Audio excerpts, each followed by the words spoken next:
Hey everybody, it's Ian the Off Kilter Crafter. I hope you're having a great day today. It's time to start working on clue number 6 for Village Green. I'm a little behind on this clue because I just got back from seeing the Sisters Outdoor Quilt Show in Oregon, which was absolutely amazing.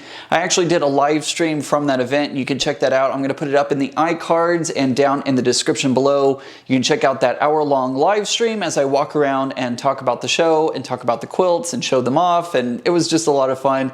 Make sure to check that video out if you're interested.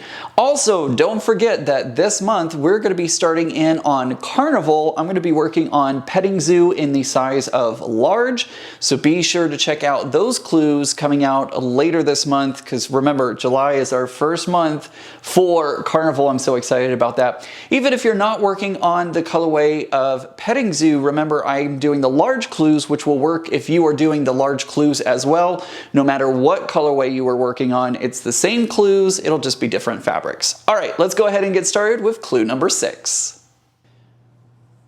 All right, I have my clue packet 6. I of course have my color guide and then my instructions for my large Village Green clue. So let's go ahead and take a look and see what's inside package number 6. All right, inside package number 6, we have 8 small triangles of B fabric. We have 8 small triangles of A fabric. We also have 8 small triangles of C fabric. We have 4 large triangles of F fabric. We have 4 large triangles of B fabric. And we have 4 large triangles of A fabric. We have 4 rectangles of F fabric. We have 4 large rectangles of D fabric. And we have 4 large rectangles of C fabric. So that's everything included in this packet. I'm going to go ahead and put everything on the table next to me and we'll get started with step number 1. All right, let's go ahead and get started. We're going to start off with step number 1. By the way, I feel like we've done a clue very similar to this, so it feels very like deja vu. So getting started with step number 1, it says to join a small triangle to the top right of a large triangle of F. So we're going to put A on the right side here of F. We're going to press that and then we're going to join a small triangle of A to the top left. We're going to do that and we're going to do it 4 times and we're going to make a flying geese block. I'm going to go ahead and put these together. I'm not going to stop in between pressing the right and the left side. I'm just going to go all the way through. So I'll come back when it's pretty much done. So I'll meet you back here in just a moment. Okay, I've sewn all 4 of those together. I am pressing my final side here, and that is done. Looks like we are going to be setting these off to the side, so I'm going to go ahead and set them off to the side, and we'll move on to step number 2. Okay, moving on to step number 2, it says to join a small B triangle to the top right of a large A triangle. We're going to press that, and then we're going to join a B triangle to the top left. We're going to do that 4 times. So we're going to be doing the same thing that we just did, making more flying geese, but this time we're using the large A triangle and 2 small B triangles. I'll come back when it's time to press out that final triangle, and we'll move on to step 3. Okay, I have sewn all 4 of those together, and now I'm pressing my last one here. Did pretty well on the flying geese. A few little wobbles every now and again, but that's okay. Looks like we're going to be setting these off to the side, so I'm going to go ahead and move on to step number 3. All right, moving on to step number 3, it says to join a small C triangle to the top right of a large B triangle. Then we're going to press that and then join a small triangle of C to the top left. Again, we're making flying geese, same thing over and over again. I'm going to go ahead and get this done, and I'll come back when I finish putting all of them together and I'm pressing the final side. Okay, we have sewn those together, and by we, I mean the royal we.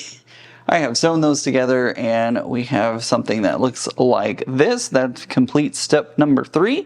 Let's move on to step number 4. All right, moving on to step number 4, it says to join a step 2 unit. Which one was 2? 2 was A and B. So we're going to join a step 2 unit above a step 1 unit. So that's going to be our F and A. And it's really easy to figure out which ones go where. Whoa, what's happening there? It's really easy to figure out which ones go where because all we're doing is just lining up the fabrics so that they match. So we're going to make these little chevrons. So it's going to be, I'm naming off the large triangles here. We got our large B, large A, large F. We're going to sew them in this row just like this, and then we're going to press them towards the top. It's going to follow the arrows up to the top. All right, I'm going to go ahead and sew all 4 of these together, and I'll come back when it's time to press it out. Okay, I have sewn all 4 of those together. I'm now pressing in the direction that the arrows are pointing in, or chevrons, or whatever you'd like to call these.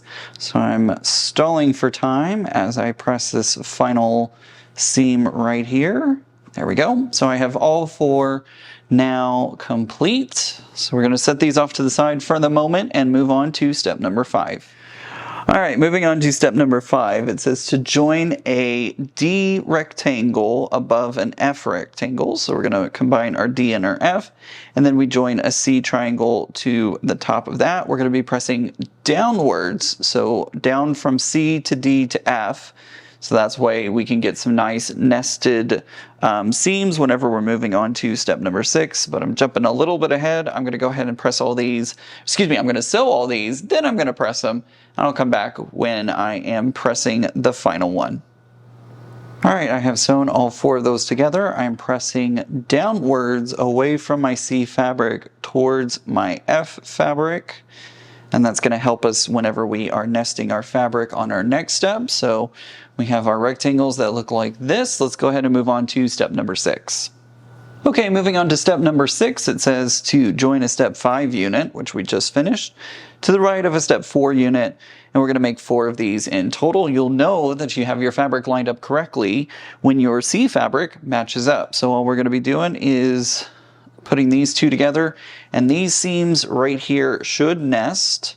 So, yep, I can feel them locking into each other, so I'm going to go ahead and work on nesting all these, and I'll come back when it's time to press it out. Okay, I have completed sewing all 4 of those together, and now I'm pressing away from my chevrons towards my rectangles of fabric, and there we go. All right, so I have pressed all 4 of those. We have 4 units that look like this when we're all said and done with. So that completes clue number 6, and we'll be moving on to clue number 7 next month, which of course, I always can't wait to see what it looks like. So I'll see you next month for clue number 7.